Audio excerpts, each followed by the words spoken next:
Chapter 41. You are listening at novelfull.audio. Ava looked up from her chat with Tammy. Much like everyone else, she was shocked by the sudden change.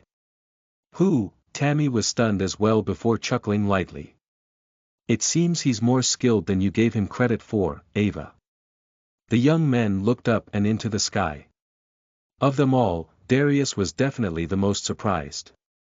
He couldn't wrap his mind around how Diane could have been beneath his feet just days ago, only to suddenly be so far above him. Why is he here, and with her? They know each other. They're together. What's going on here? A taller and older-looking version of Hawk from the opening ceremony looked over to Darius. You know him, Darius? The anger in his voice was clear. Unfortunately, Darius was so stunned that he didn't completely register the question at all. Akihiko's face was burning with rage. That's my wife. Madeline didn't seem to hear the commotion below. She was clinging to Diane as though she was afraid to fall, looking up at him with her eyes sparkling. You really know how to give a girl exactly what she wants, Noel. And Diane chuckled. If they're all going to want to kill me anyway, I might as well make an event out of it. Madeline giggled and leaned her head onto Diane, oblivious to the fumes of anger and jealousy she was setting off in the crowd below. How the hell did he win her heart? And why the hell is he flirting with me if he has that? Ava didn't know what to think anymore. She had just been telling Diane how he wasn't strong or good enough for her, then he shows up with the most beautiful woman in the history of Focus Academy. Not to mention the fact there was no way that Madeline was weak. The look Diane had given her on that day was still seared into her soul.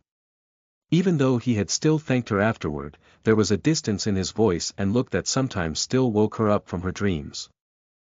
I guess my words fell on deaf ears, Tammy said, chuckling.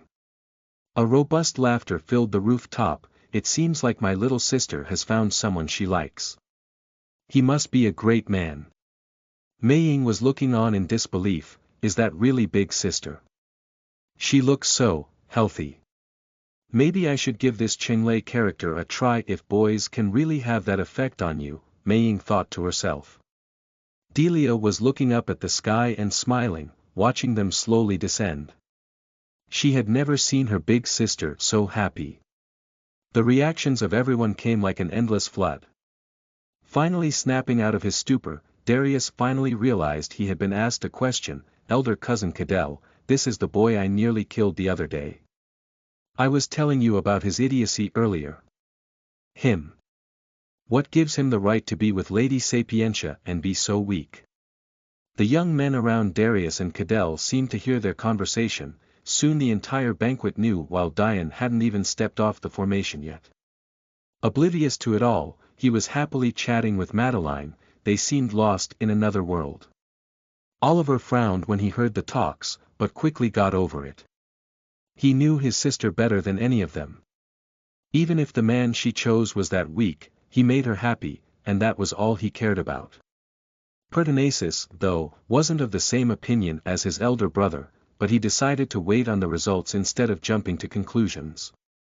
He wouldn't allow his elder sister to be with a weakling, but he was also intelligent. He knew that the phoenix they rode here on wasn't within his sister's abilities, which means this Diane had more secrets than they knew. Also, he had personally witnessed his talent at the opening ceremony, so he was well aware of the potential. Since his sister was sick anyway, the family wouldn't have too many objections even if she were to marry someone from the human world, even if they were a weakling. Thinking to this point, he let it go and smiled. Elder brother, this is actually the student from the human world I was telling you about earlier. He caused quite a stir at the opening ceremony. He's actually quite talented. Oh. Oliver looked on thoughtfully. It seemed like his sister appreciated that potential as well. By now, Diane and Madeline had already stepped onto the ground, the phoenix dissipating. But, instead of allowing the floating flower and birds go as well, Diane grasped the air, pulling them into his fist.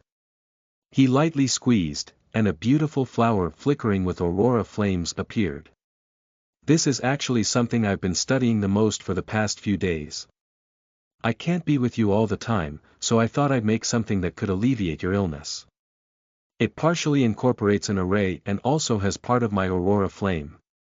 It should leave you in comfort for as long as I live." Madeline smiled, tears glistening in her eyes as she placed the flower onto her hair bun. It perfectly complemented her hairpin, magnifying her beauty even more. Although they weren't paying attention to everyone, it didn't mean that they weren't paying attention to them.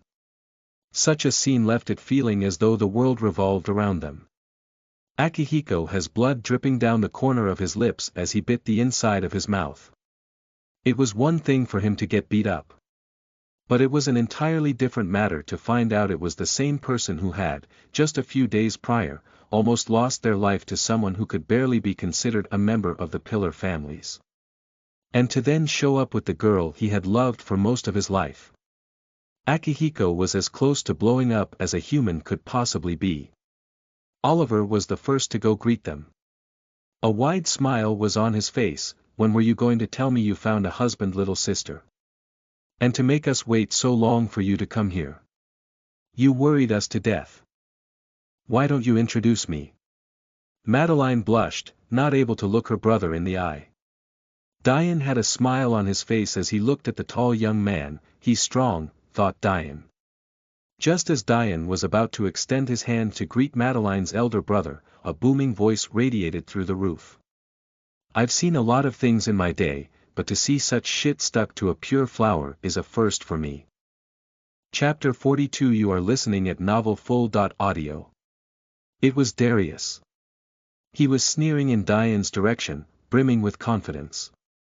He was even excited, realizing that he could do a favor for his seniors by getting rid of this eyesore, and it would be easy. Although many of the seniors here were a bit apprehensive about his story because they thought there was no way their goddess could be with such a weakling, he was the most certain about this truth behind it. Oliver faintly smiled. It would be easy for him to protect Diane as a favor to his little sister, but even if Diane was weak, he still had to have the disposition of a man.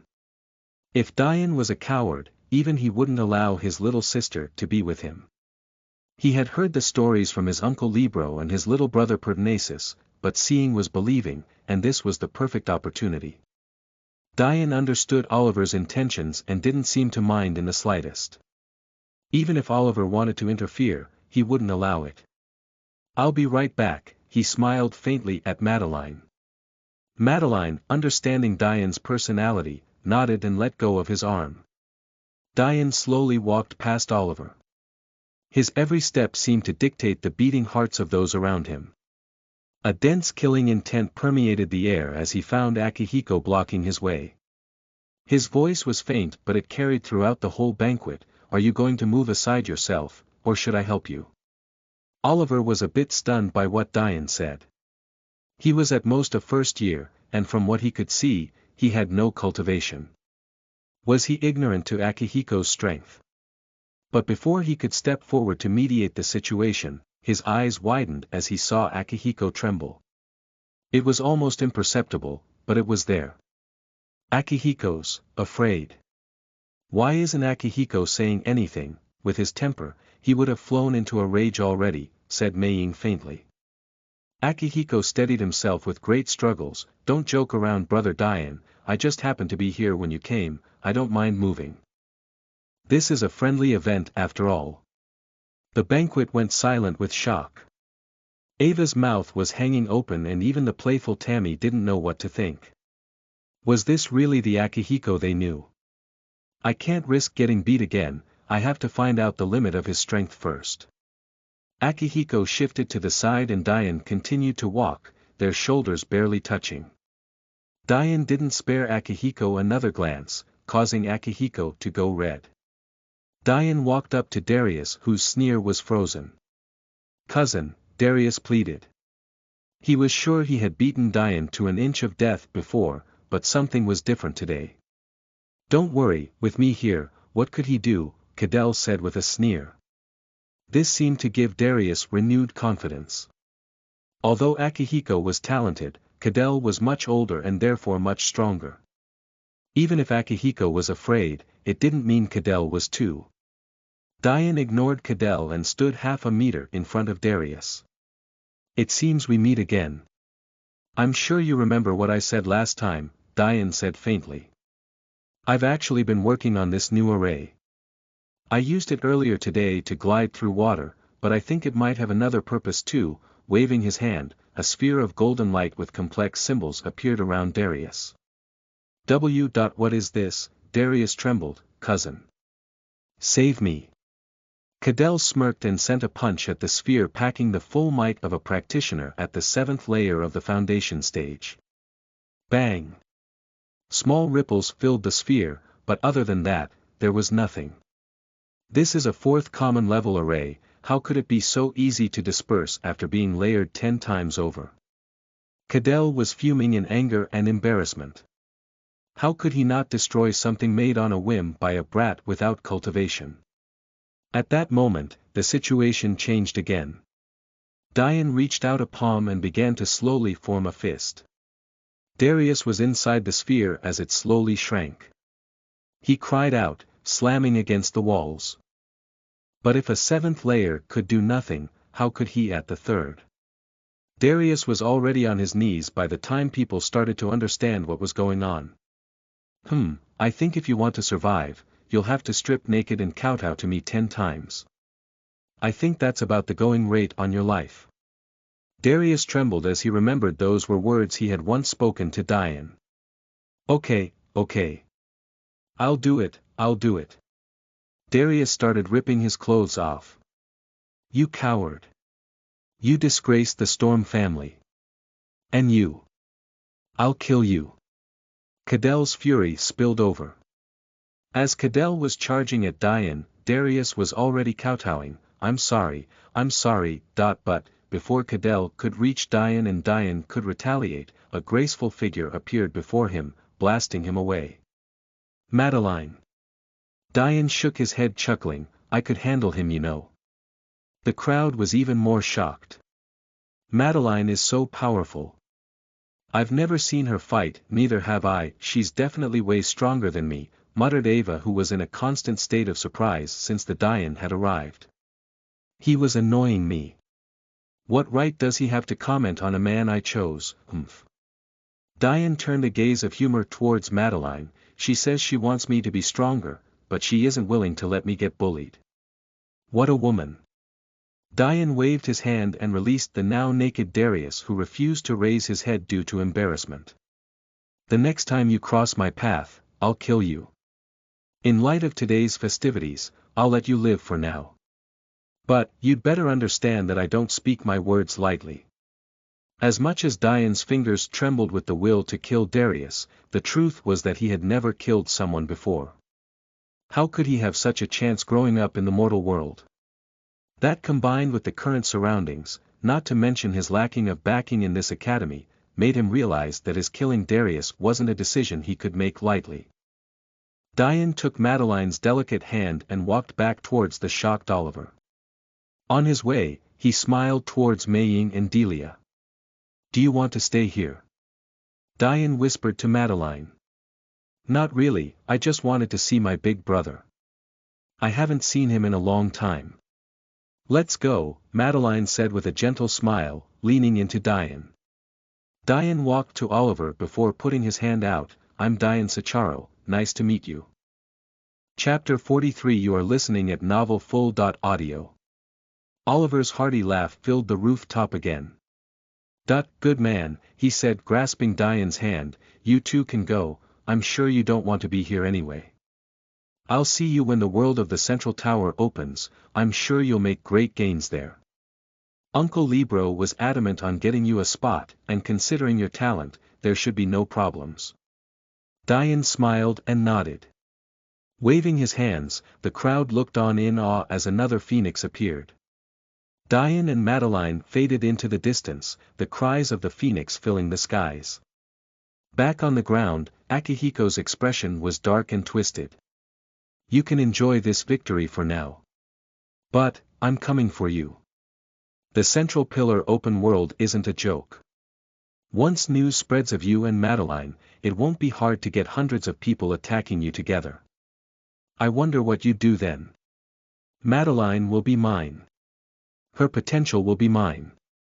I'll rise up the ranks of the martial world and conquer everything. Akihiko's chest heaved before he suddenly calmed. No. I have something far better in mind. Akihiko turned and walked away. Tammy was scanning the people remaining in the banquet with intelligent eyes. The central pillar open world, huh? That brings back memories. The rest of the guests were still in a daze when Oliver's claps filled the silence again. All right. This is supposed to be a happy occasion. Let's work hard and motivate each other. If something isn't the way you want it to be, fight for it. You just may win. Oliver smiled a bright smile, his handsome face making it impossible for the crowd to stop nodding at his words. Everything by absolute power or absolute sympathy. Oliver roared. His charisma took hold of the banquet, causing many eyes to shine. Everything by absolute power or absolute sympathy. Everything by absolute power or absolute sympathy. Madeline laid on Diane's chest as they hovered in the air, reclined to enjoy the night sky. You're quite bold for a girl who's almost been recluse for her whole life, you know, Diane said chuckling. Little sister Delia and Maying probably thinks so too, but you've been in my heart since the opening ceremony. Maybe not exactly in this way. But sometimes a foot in the door for a long time leads to a fully open one, no. Diane smiled. It seems like she's been watching from afar for a long time. It must be lonely being in that room with Libro all the time. Diane felt slender fingers playing with his collar. The truth is that I'm always playing the gentle big sister role, mostly because I have no idea how much longer I'll have the chance to. The vulnerability in her voice made Diane tremble. Madeline was so strong, yet it seemed even martial artists had their weaknesses too. Forget about me, tell me about your life, Diane, Madeline said gently. Diane smiled, steadying his heart as Madeline rested her hands on his chest. Don't get a boner, don't get a boner. She's laying her heart bare and you're thinking about sex. Stop it. Madeline chuckled, almost as though she could hear Diane's thoughts. Diane took a deep breath. In the human world, I guess you could say I have high standing, not that that means anything at all here. My dad was a general, but he died when I was 10. My mom was a gentle woman, and she's actually the one who wanted me to join this academy. Although she died when I was 8, I found some letters from her that my dad left in his will to be given to me when I turned 16. Diane felt Madeline trembling by his side, but he simply wrapped the arm that was pinned under her around her waist and pulled her closer, causing her to blush. This was the first time he had ever been so close to a woman. It made his heart beat erratically. He couldn't help but greedily take in her fragrance. There's no need to feel sad. They're the reason I must stay strong and live a good life. I invented so many things and succeeded in the human world so I could have them look down on me with smiles on their faces. Now, I'll do the same with the martial world. Madeline stayed silent for a moment, before removing the pin for her hair and letting her beautiful brunette hair fall. She held the fiery golden lily that Diane had gave her in her hand as she lay on Diane's chest, trying to hide her tears. Diane gently moved the hair from her eyes and wiped her cheek. Now you've given me another reason to be strong, right? Diane smiled brightly as Madeline looked up at him. Madeline nodded while smiling through her tears. Forget all that stuff, let's talk about something else. You're much stronger than me, what do you think I should choose as a weapon? Madeline was a bit off-put by the question, but she still answered enthusiastically. It was clear that Diane had been thinking about this for a very long time. Ever since he witnessed Darius spear Chi, in fact. Well, my big brother always said that swords are the king of all weapons. But, I think he's a bit biased, Madeline said with a chuckle. Your will of music is so strong, but finding music techniques, especially ones that resonate with a man's more innate yang characteristics, is beyond difficult. With your talent, I don't doubt that any weapon would be mastered if put into your hands. But, since the sword is so popular, it's the easiest to find techniques in and probably the cheapest to start off with.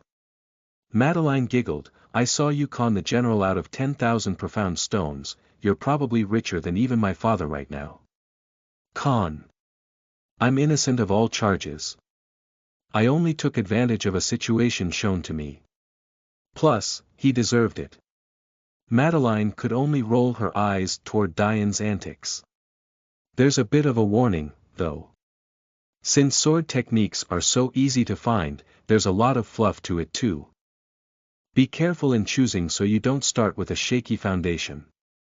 Diane nodded in agreement. What Madeline said made perfect sense. The two chatted into the night, completely oblivious to the time they were spending together. Chapter 44. You are listening at novelfull.audio. Hours went by and soon the gentle sound of Madeline's breathing let Diane know it was probably time to bring her back. Just as he was about to retract the thick blanket he had brought out hours earlier, his keen senses noticed that Madeline was back to imperceptibly trembling. The movements were so minute he hadn't even felt when she was right up against him. But, what really made Diane's heart ache was the smile on her face hadn't faded. Even feeling so cold, her smile bloomed with happiness. Somewhere deep within Diane's heart, he decided to ensure that this smile never faded. At the beginning he was captivated by Madeline's beauty. He had never in his life seen a girl so beautiful. But, what won his heart was her strength, charisma, and the hardships she had gone through. Diane's flirting was simply a part of his personality. His mother always taught him to say what he meant and mean what he said, to say whatever you thought because you may never get a chance later, to treat a woman's confidence like the light you needed to fuel, to understand that when you found something good, and when that something good just fit, there was no change needed. His mother had always said that when he met the woman he wanted to be with, he would just know. And right now, he felt like he knew. Madeline was willing to live a short life the way she wanted rather than a long one she had no control over. She even despised the days she was lauded as a genius, preferring her more quiet days. Her beauty was only secondary to the strength of her heart. She was a right fit that required no change. Diane picked Madeline up gently. She felt like a feather in his arms as he kept the blanket tightly wrapped around her. Madeline shifted adorably in her sleep, falling perfectly into Diane's chest. Diane leaned down and kissed her forehead. I won't let you suffer for long. I promise. This sickness, I'll burn it to ash for you. They soared through the sky towards Pacia. Neva Peak. Diane had never been to Madeline's home, so all he could do was bring her to Delia. He was sure she'd have a place to rest there. After scanning the forest through the air, Diane finally spotted a small but elegant home. Swooping down, he used his foot to knock lightly. A few minutes later, Mei-Ying and Delia came to the door, surprised to find Diane. You two were still together this late at night. How scandalous, Mei-Ying said while giggling. Diane let off a beaming smile, not the least bit embarrassed. I wasn't sure where her house was, so I thought I'd bring her here. Delia wiped the sleep from her eyes and nodded. You can bring her in, she said with a light smile. After settling Madeline down, Mei-Ying and Delia walked Diane to the door. Before they could bid him goodbye, though, Diane suddenly spoke. You've all been following me for a while, since Madeline is gone now, you might as well come out. Delia and Mei-Ying looked confused. But then, tens of shadows started popping out of the forest. You don't deserve her, Akihiko said sinisterly. To think a worm like you would think you'd have the right to be with such a goddess. I wonder what you'll do now that she isn't here to protect you. Cadell walked out. Diane ignored them. I can't be bothered with clowns like you, why don't you come out too? Oliver. Oliver. Said Delia softly. Before she could explain to Diane that he must be mistaken, a figure they all knew walked out, golden eyes shining behind his crystal-framed glasses. Your senses are keen, Oliver said faintly. There are about 20 of them, the weakest are at the 3rd layer. Oliver is the strongest at the 9th. How do I get out of this? Diane's gaze narrowed. Dealing with Oliver alone felt impossible, let alone all of them at once. Despite the raging storm of plans forming and deforming in Diane's mind, his face was calm and placid. Turning back to Delia and Mei-Ying, who looked worried for him. No matter what happens tonight, never tell Madeline her brother was involved. But, Delia and Mei-Ying tried to protest. No, Diane said firmly, not leaving any room for negotiation. She's suffered through enough pain, how could I make her choose between a brother she loves so dearly and me? Diane remembered all the things the two had spoken of this night. Though he didn't know what had made Oliver suddenly turncoat like this, it didn't matter. Madeline was a girl who loved her family dearly. Diane could tell by how she treated Mei-Ying and Delia like her own little sisters that she even wanted to grow that family larger. He didn't want to see a day where she had to make such a choice. Oliver trembled when he heard what Diane said. He was already prepared to be hated by his little sister for life. After Diane and Madeline left, his father and pillar elder Kami, as well as Akihiko, had explained the possibility of a cure to him. How could he not give his sister this chance? If his sister really could be cured, he didn't want her life to be cut short. If it meant being hated, he would take such a burden on his shoulders. Am I doing the right thing? Oliver shook his head and regained his resolve.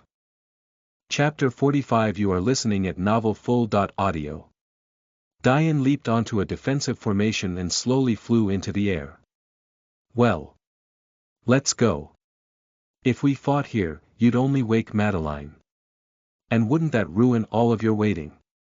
Diane, I let you and my sister have a night of peace together. I needed to make sure her virginity stayed intact.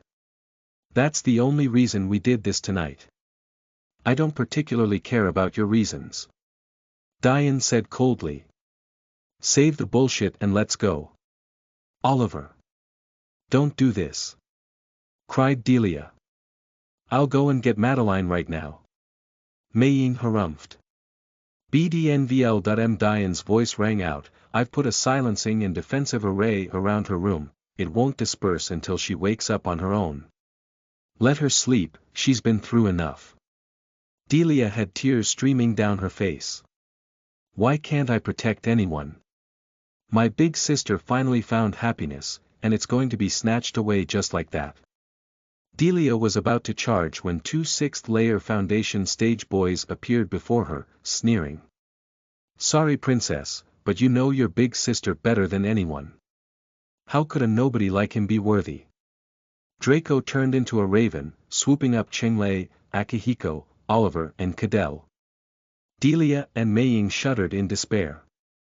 From Akihiko's boiling aura, they could tell he had broken into the 7th layer. 5 peak-level Foundation stage experts against a 16-year-old boy with no cultivation. Diane was dead.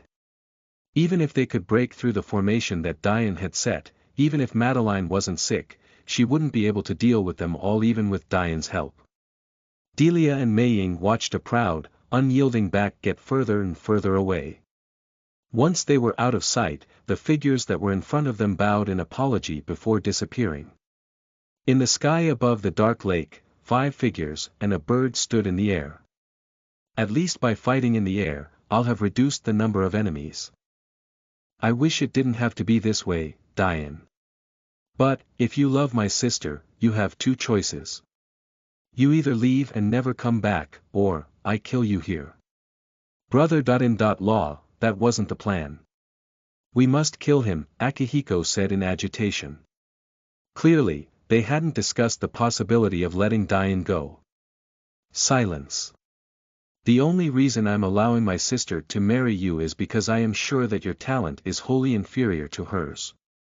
Once she's cured, you'll never be able to bully her. You'll be husband and wife, but you will never hold a dominant role. Do you understand me? Your goal has already been fulfilled, now stand there quietly, Oliver's voice boomed through the night sky. Akihiko gripped his fists in silence, smiling coldly on the inside. Diane snickered, are you saying that for my sake? Or are you saying that to make yourself feel better because you're weak and pathetic? You trust the word of sewer rat that wants your little sister as nothing more than a trophy in his case, yet you want to appear noble. Save me the spiel. Oliver turned a cold gaze towards Diane. I'll give you one more chance. Because of my sister, I am willing to allow you to. Let's get one thing straight, no one allows me to do anything. What I do, is what I want to do. And what I want to do is be with Madeline. If you want to kill me for that, go ahead and try. Diane said coldly. At that moment, his back was straight and his stance unyielding. His momentum dwarfed them all. Oliver's face steeled. You see, brother. In law. He has no idea what's good for himself. How could he know what's good for my fiancée? I find this a bit funny honestly. There's a misguided brother. A wishful thinker. Two bitches who wanted nothing to do with me while I was kicking the shit out of their wishful thinker of a friend. And then there's the guy who got one shot by a girl. Is this an attempted murder? Or a comedy sketch? Diane's deriding comments only became more and more venom-laced. Their faces turned red with fury. The crow's call rang out through the night. You've lost all your chances, Diane. It seems like you don't want my kindness. How about you kiss my ass, you weak bitch? Diane's sneer deepened, his gaze never leaving Oliver. Before Diane could react, Oliver was already in the air. He pushed off with such force that Draco fell almost 50 meters before regaining his balance. Too fast, Diane sighed inwardly. His senses could keep up and even made Oliver seem somewhat slow.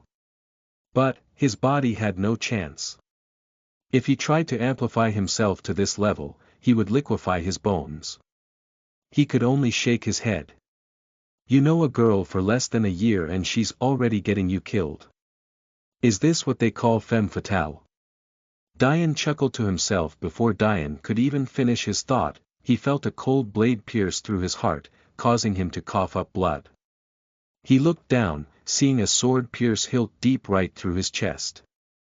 You could have lived, but you were foolish. I'll make sure that Madeline lives a good life. Oliver said coldly. Diane chuckled, looking down at the blade. Oh. Diane wheezed in a breath, coughing violently. You mean like how you've been protecting her from suffering until now? Oliver shuddered. Two men stood looking at each other with unyielding eyes. Slowly, Diane's began to dim. The array beneath started to slowly fade.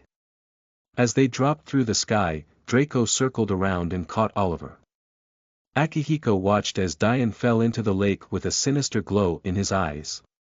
Even if the sword through the heart hadn't killed him already, a fall from that high, even into water, with no cultivation, would be enough to kill anyone.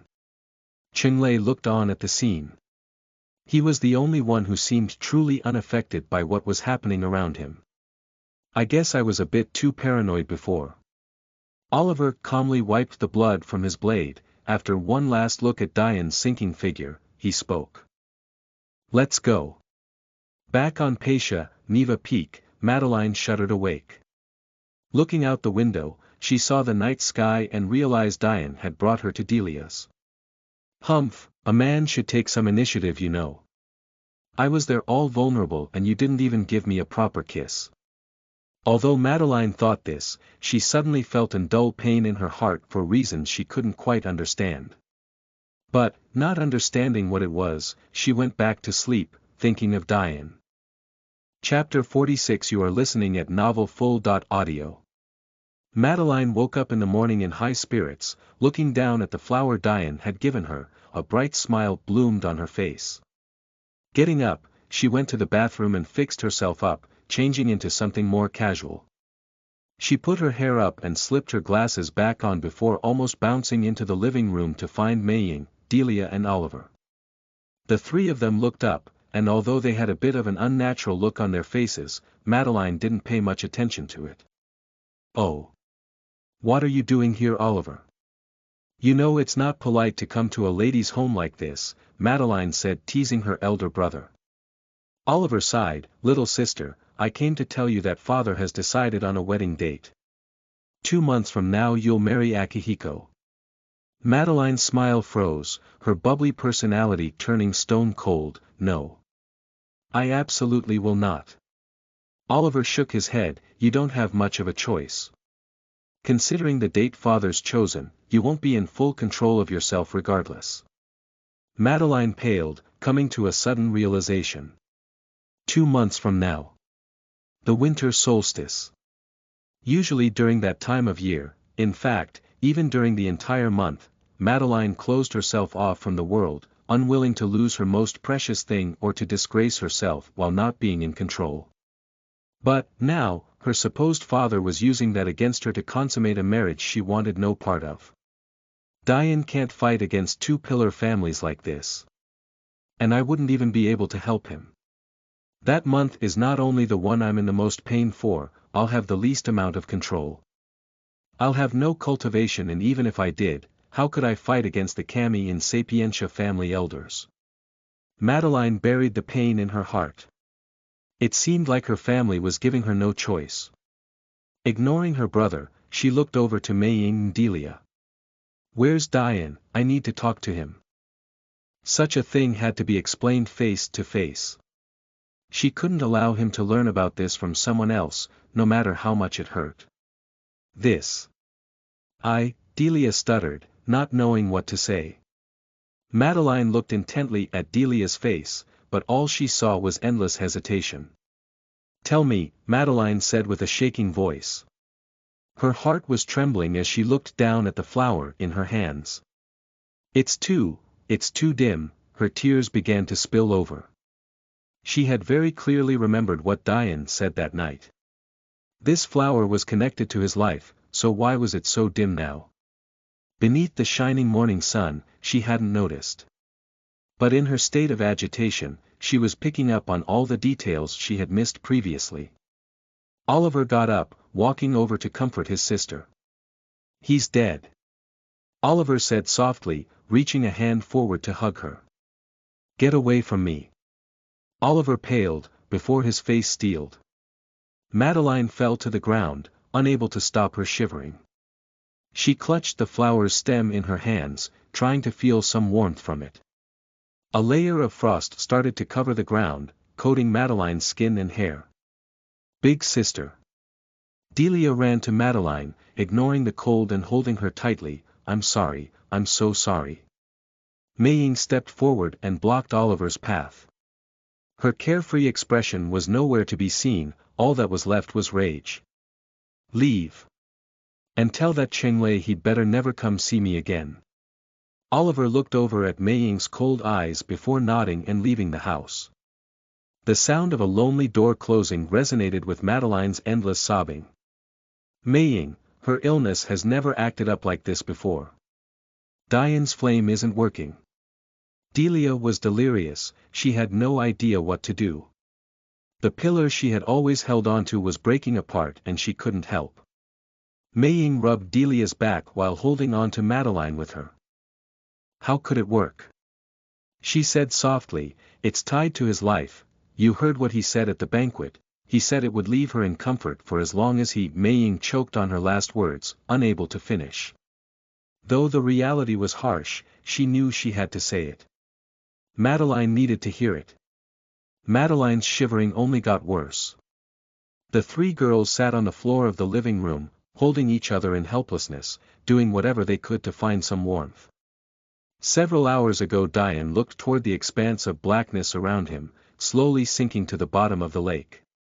Well, this sucks, now doesn't it? After 10 minutes of holding his breath, Diane had sunk far enough that he believed the lights from his array formation wouldn't be seen from the surface. Unwilling to see if the same trick would work on Oliver twice, he chose to be cautious. Diane smirked to himself as he thought of the events. Although Oliver's sword had in fact pierced his chest, and even went through his heart, Diane had distracted him long enough to draw the spatial array he had used to pass through the window with Madeline earlier that night on his heart. He would have done so with his entire chest, but that would have meant a whole host of problems. First, Oliver would have noticed a lack of resistance. Secondly, there would have been a lack of blood. And, finally, and most obviously, there was no way Oliver would miss the shimmering arrays attached directly onto his chest. For all these reasons, Diane only covered his heart and lungs, leaving his skin and bone to be run through. Luckily, Oliver just barely missed his spin and he hadn't used any chi to disrupt his array, or else Diane would have no idea if he'd still be here. Pushing out a spherical defensive array from him, Diane formed an air bubble, finally allowing himself to take a deep breath. He still cracked my ribs though, fuck that hurt. I'm real tired of all these people trying to kill me. I should head back to my room, that way Libro will see me on the monitor as long as I take down the metal plate. At least that way I can disappear for a while without Madeline thinking I'm dead.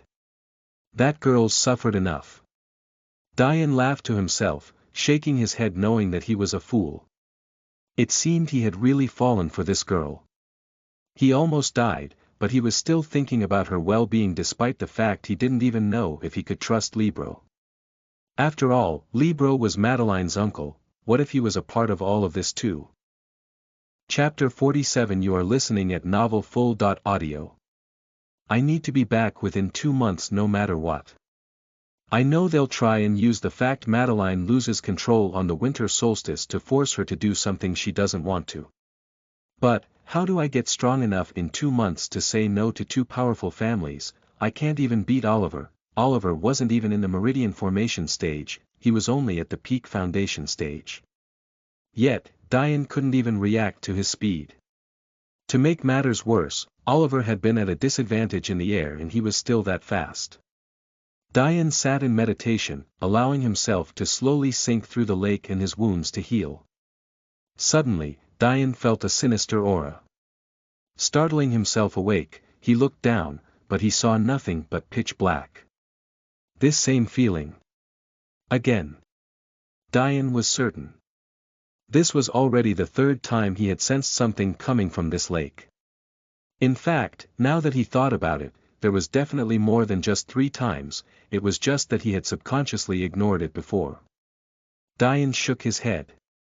Although he was curious, he knew that his best bet at getting stronger was probably the center pillar library. Whatever was down there was beyond him.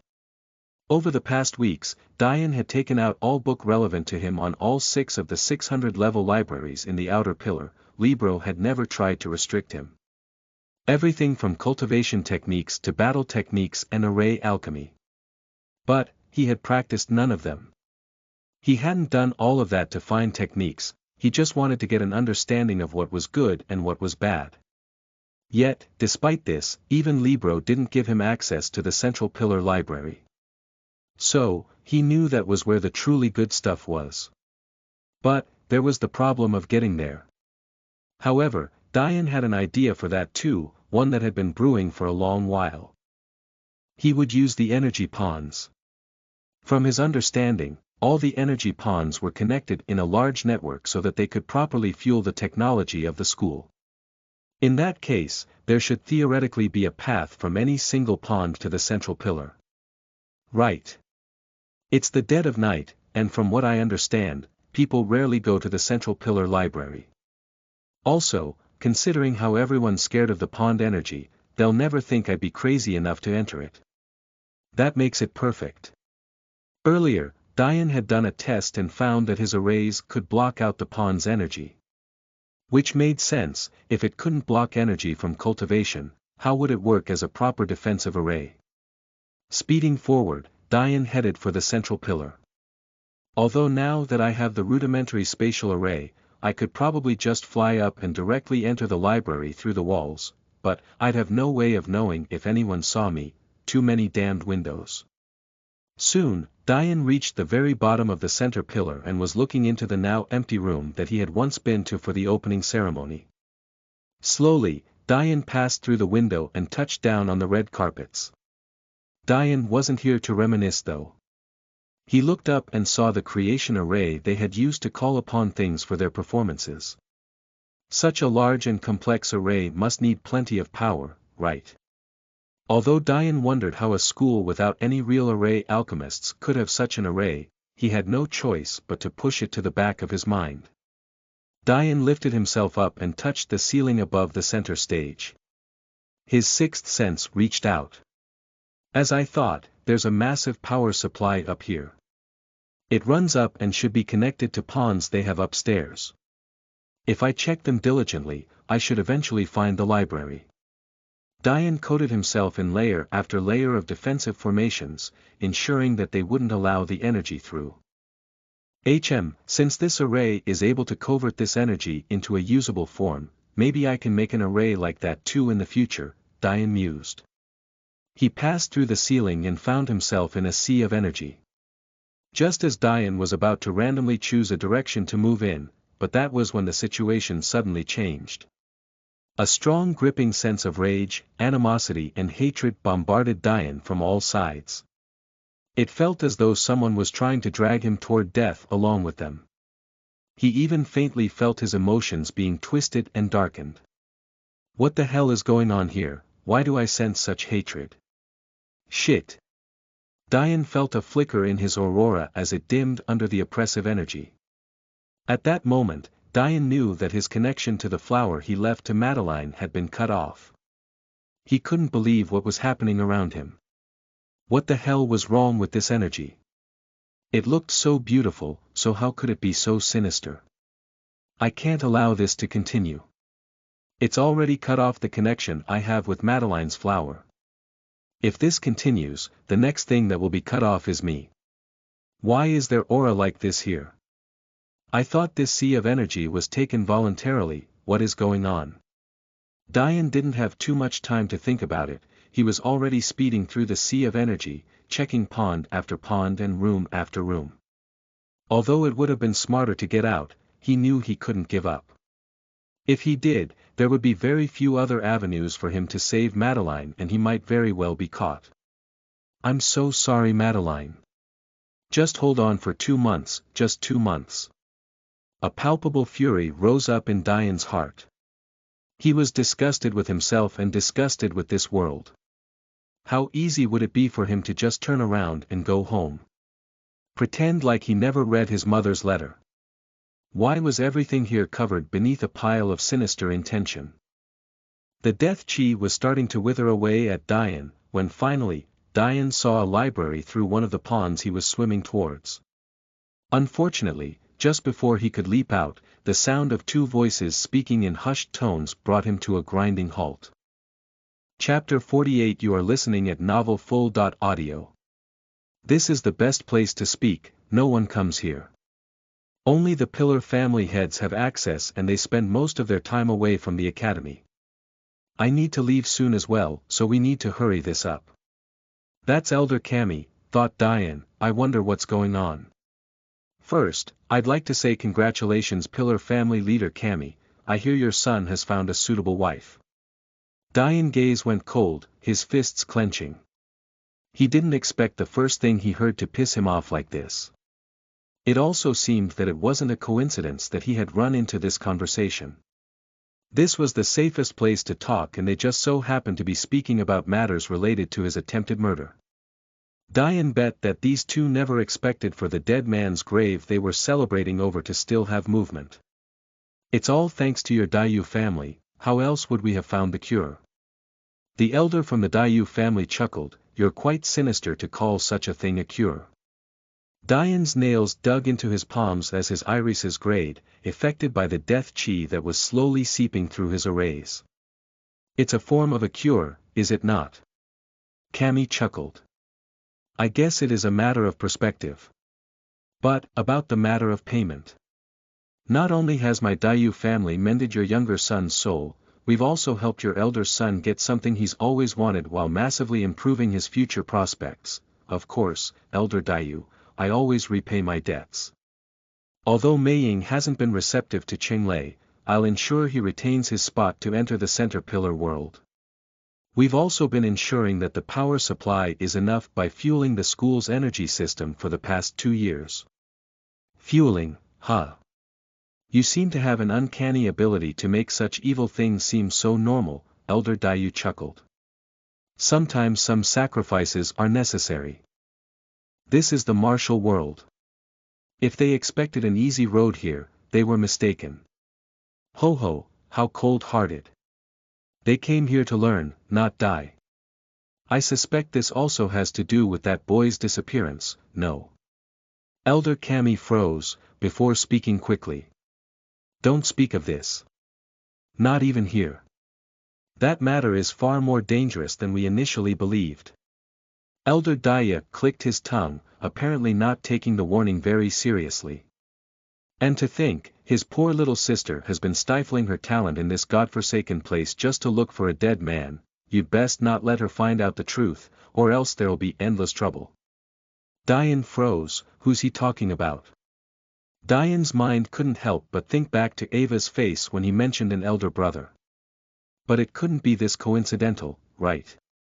But then Diane remembered the odd feeling he had gotten from Ava's whip. Could it really be her they were talking about? Elder, please, Kami said, feeling slightly uncomfortable. How else could we pay our debt? If we didn't sacrifice a few of the elder students, we'd never power the formation properly. If we could have used nothing by first-layer students, we would have.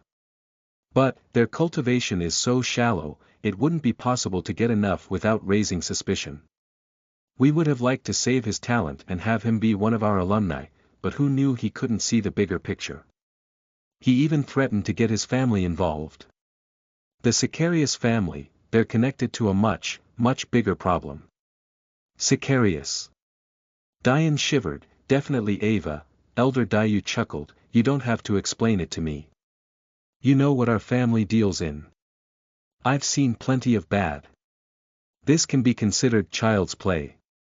All I know is that for even members of the Sicarius family to come here for your central pillar world, it must be quite a place. Quite impressive for such a small school. So, I thought I'd get a place for Qinglei. What I'm more interested in though is the technology you use to harvest the energy. The amount of death chi contained in the pond should be an astronomical amount. How do you stop it from corroding the things that use it as a power source? Actually, only the Storm and Kami family know about this. If the other families knew, they would directly oppose us. Storm. What do they have to do with this? Diane suddenly had a thought, but he didn't dare complete it. The Storm family stole this technique from the Ragnar family after they had stolen it from the Pakal family during their famous war. It's why the Storm family ran all the way to the edge of the continent instead of staying a branch family of theirs. Storm used this as payment to join the pillar families. Then we built this school.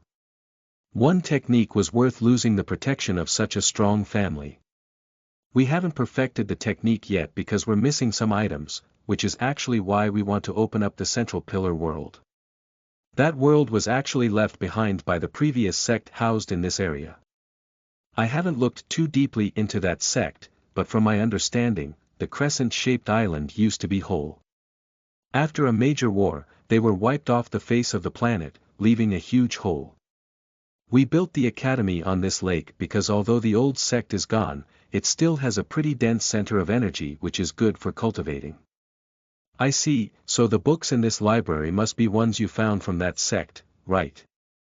Right. Since I can't afford to repay your kindness in helping my younger son, what we can do, is once Meiying has been married into the Dayu family, you can stop being a secluded family. Now that the wars between you and the Bai family will cease, you can join our academy and enjoy the spoils of the Storm family with us. Which is the only reason I've told you all of this. Elder Dayu shivered in anticipation. So, what is the true secret of what the Storm family stole? Chapter 49. You are listening at novelfull.audio. Well, you've probably figured out that their true family name isn't Storm, it's Ragnar. Only the Pillar family heads know this. They changed their name to hide from the main branch of their clan. So, just like the Ragnar family, they undergo much more intense lightning tribulations as their cultivation increases because of their inherent affinity for lightning due to their special bodies. As such, only the very top talents of the Ragnar family can reach high levels of cultivation without dying. To circumvent their decline, the Ragnar family warred with the Pakal family for centuries to steal their blood sacrifice technique. It essentially allowed you, with enough preparation, to steal the cultivation of others. Once we find the items we need, we can soar greatly as an academy. Diane's face contorted in disgust, shivering in the pond as his skin grayed. The true patriarch of the Storm family and their true geniuses don't show up at the academy because they are so far and away from the so-called geniuses we have here that it would cause an uproar. Aside from Tammy, who I have suspicions is a true genius of the Storm family, maybe only Madeline can compete with them. If she wasn't so sick, that is. We have to keep control on this information as much as we can so that the Ragnar family doesn't track us down. We'll only truly reveal ourselves once we've used the technique adequately to be able to compete for a place at the center of the continent. A smile appeared on Dayu's face. He had thought of stealing the technique for himself, but Cammy very cleverly mentioned the power the Storm family had. But, this was nowhere near the most fear-inducing part about this conspiracy. The Ragnar family was a god clan of the martial world.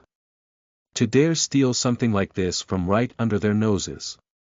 For a mere branch family like the Storms to dare do such a thing. Were they brave or stupid? Of course, Cammy had no idea that Elder Dayu was so clear on these matters. How could such a small place like theirs be aware of things related to the Ragnar clan? Or even the Sicarius clan, for that matter. But, Cammy seemed to think that he was the only one in the know because the main branch of the Cammy family was also a god clan. However, how could he know anything about the true strength the Dayu clan was withholding? For that matter, Cammy was also severely underestimating the Bai clan their Dayu ancestors had been warring with for so long. It was safe to say that for such a small school, Focus Academy had too many crouching tigers and slumbering dragons. But, Elder Dayu would allow Cammy to believe he had the upper hand for now. The only person in this school he truly needed to be careful of was Paisha, Neva. Of them all, this mysterious father-daughter pair was the only one he couldn't get a true understanding of.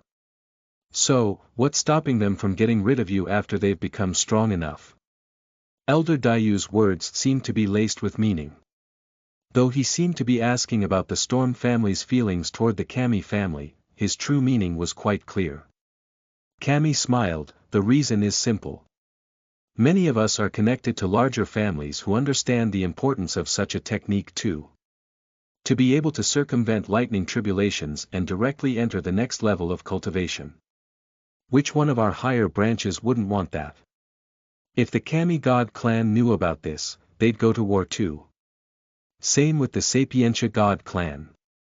If suddenly one of your branches was wiped out, wouldn't you investigate regardless of how little you cared for them?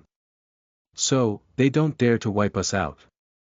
Such a thing would lead to investigation by our main clans, which would put the Storm family directly in the line of fire.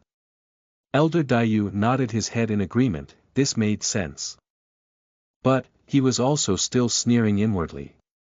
Of all those participating, wasn't his Dayu clan the only one that seemed to not have the backing of a main clan? Was this supposed to be a disguised threat? Still, he maintained his amiable smile. Very true. I'm satisfied with this, very much so. This payment is more than enough for what the Dayu family has done for your sons. Welcome to the Pillar families. The two men shook hands.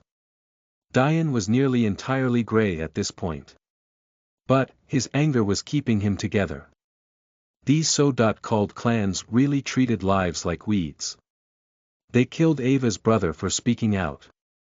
They sacrificed so many students, all for the benefit of their families. They claim the other family leaders don't know, but how couldn't they know? They must be turning a blind eye. What kind of idiot wouldn't understand what kind of sacrifice was needed for such a powerful technique? The Storm family must be keeping the side effects of this technique under wraps. If the Pakel family truly had access to such a technique, how could any family rival them if there were no drawbacks? Diane didn't know if he was angrier with their immorality or their stupidity. He had just stepped foot into the martial world and he already understood this much, but these experts were letting their greed cloud their judgment. Worst of all, the price was innocent human lives. Who knew what they planned to do once the central pilar opened? Was Ava in danger? What about the others? And Tammy? They mentioned that she was a genius that could rival the hidden geniuses of the Storm family. What was her goal exactly? Wasn't she Ava's best friend? The door to the library finally sealed. Numerous locks sounded as the meter-thick doors locked everything off. Dian jumped out of the pond, immediately circulating his aurora flames to get rid of the death chi around him. Once he finally opened his eyes, a beeping sound rang from his wrists, causing his expression to change. They're in my room. Damn it. If my connection has been cut off from Madeline's flower and I can't go to my room, she's really going to think I'm dead. Dian clutched his fists in agitation. These bastards really wouldn't let go of any opportunity. 2 more months. Dian's expression turned stone cold. Wait for me. Chapter 50. You are listening at novelfull.audio. Madeline sat on her bed staring out of the window into a massive backyard, gently holding a dull flower in her hands. She was dressed in a black nightgown, her eyes red and swollen. She weakly pulled her covers around herself, trying to hold her shivering back just a small bit more. Sapientia Peak was unlike Patia, Neva Peak. Students often visited for the Sapientia family businesses and bookstores, so a specific residence was cornered off from the lively atmosphere.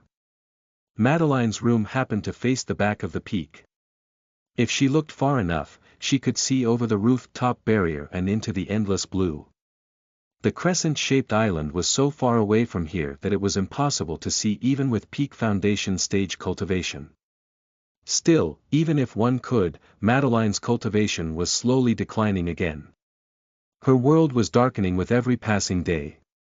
Dian had helped her feel power she hadn't felt in a long time, but now her illness was angry at having been suppressed and was raging even more. Now, her family was even more adamant about marrying her off, seeing her decline day after day, seemingly not realizing that it was their fault. A creaking noise sounded through the silent room as the door opened. But, Madeline didn't even bother looking. Her eyes remained dull as she continued looking towards the lake. You had reasons to remain strong, but where are mine? She thought to herself. Little Maddie, you must eat. A handsome man walked in with a beautiful woman. They were Madeline's parents. But, they got no response. Toward such a thing, they could only look at each other helplessly. Although Elder Sapientia had met Dian before, he had no way of knowing he'd have such an impact on his daughter. The beautiful woman stomped her feet in anger. This is what happens when you men think you know the best way to deal with a situation. How could you allow Oliver to kill him? Did you think this family would be the same after that? Do you think I like seeing my daughter like this any more than I would like seeing her dead? The woman walked to Madeline and sat beside her. But, Madeline didn't seem to notice as her mother gently stroked her hair. I'm so sorry, my little Maddie. Mom's not strong enough to deal with this for you. I wouldn't have wanted him dead. But, now that he is, you must still marry Akihiko. Maybe over time, the pain will dull. Madeline's mother understood her daughter's heart the most. She had been restricting herself for so long, and finally a hero came to lighten her load, and her family responded by killing him. She felt alone, heartbroken, like she had the power to do nothing. Elder Sapientia stood stiffly by the door, having no idea what to do with himself. Every time Madeline saw Oliver, she would scream in anger, doing everything in her power to vent her feelings. But, that only made her illness worse and worse. He had no choice but to send Oliver away to live on another peak until the wedding. He had no idea that killing a boy his daughter had only known for a small while would result in such a big reaction. Maybe he didn't understand her as much as he should. A gentle knock came from the door. Master, young Master Kami is here to see the young mistress again. Tell him to go away. Elder Sapientia could only smile bitterly as his wife responded for him. You heard her. Tell him I don't want him here again until the day of the wedding. If not, he'll have to marry a corpse. The servant scurried away. Elder Sapientia looked towards his wife and daughter, sighing. The truth was that both parents had made this decision together. But, if they wanted a chance to get through to Madeline, they had to at least pretend that one of them had nothing to do with it. Right. However, considering how completely unresponsive Madeline was to her own mother's pleadings, it was clear that she was probably aware of this already. Madeline was simply too intelligent to believe that her father wouldn't have spoken to her mother before making such a decision. It could be said that the fact she wasn't lashing out at them like she had against Oliver was just the small modicum of respect she had for them as parents coming into play. Madeline knew before that Oliver was involved, and that was enough for her to hate him, but on Akihiko's last attempted visit, he blurted out how Oliver had done it personally. This sent Madeline into a whole new spiral of emotions. After that, Madeline's fury toward her own brother had reached the point she didn't even want to be in the same space as him. 2 weeks had passed since that night and Madeline wasn't getting any better. It seemed like they had painted themselves into a corner they couldn't get out of. Don't blame me too much, little Maddie. What father wants to watch their kids die before they do? Diane breathed out a shaky breath. He had just finished going through all of the books in the central library and his eyes were red with fatigue. L.C. It only took me a few days to read so many books in the Outer Pillars, but it took me such a long time to read less than 1,000 books here. I guess the more complex the will of a book and the more profound the teachings, the longer the speed reading technique takes. Diane smiled, he had gotten a lot of gains. But, his main surprise were the practitioner-level array alchemy books. The Outer Pillars only had books to the 5th common level, but the books here had up to the peak of practitioner. Although Diane's soul strength couldn't form arrays past the 9th common level, what he had learned here was good for future reference and deepened his foundational understanding. And, if he could upgrade his Aurora past the foundation stage and into the blooming stage, and access the first practitioner level, he'd have access to a weapons array that would have his battle power soar. Instead of relying on amplifying and harming his body, he would finally have strength separate from his own weak flesh.